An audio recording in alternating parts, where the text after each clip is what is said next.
आप देख रहे हैं ताज 92 न्यूज और मैं हूं नाइला भट्टी। रुख करते हैं आज की हेडलाइंस का।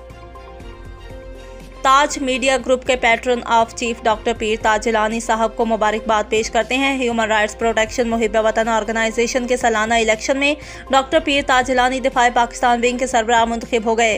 ह्यूमन राइट्स प्रोटेक्शन मुहिब वतन ऑर्गेनाइजेशन पाकिस्तान के चेयरमैन मोहम्मद मुरीद अकबर शाबरानी ने ऐलान किया और डॉक्टर पीर ताज जिलानी को मुबारकबाद पेश की। चेयरमैन मोहम्मद मुरीद अकबर शाबरानी ने इस मौका पर कहा कि HRPMWO का मकसद आवाम और अफवाज के दरमियान खला को ख़त्म करना है, इंसानी हकूक़ के लिए अपनी खदमात अंजाम देना है। हमें अपनी अफवाज से मोहब्बत है। हम पाकिस्तान की दफ़ा और सालमियत को अपना नस्ब ऐन समझते हैं। वतन अज़ीज़ के दुश्मन हमारे दुश्मन है। डॉक्टर पीर ताज जिलानी मुहिब वतन पाकिस्तानी हैं, अपनी काबिलियत की बुनियाद पर आवाम और पाक अफवाज में अपना मुकाम रखते हैं। चेयरमैन मोहम्मद मुरीद अकबर शाबरानी ने मज़ीद कहा कि डॉक्टर पीर ताज जिलानी ने वतन अज़ीज़ की दफ़ा और सालमियत में social media, print media, electronic media पर बेहतरीन किरदार अदा किया है। डॉक्टर पीर ताज जिलानी ने चेयरमैन मोहम्मद मुरीद अकबर शाबरानी साहब का शुक्रिया अदा करते हुए कहा कि चेयरमैन मोहम्मद मुरीद अकबर शाबरानी अपनी मिसाल आप हैं।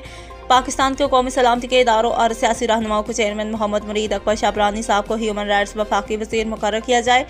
पाक अफवाज से लेकर पाकिस्तान के हर इदारे में अपना मुकाम रखते हैं, हमेशा गरीब आवाम की मदद करते नजर आते हैं, इदारों से गरीब की खातिर जंग करते हैं।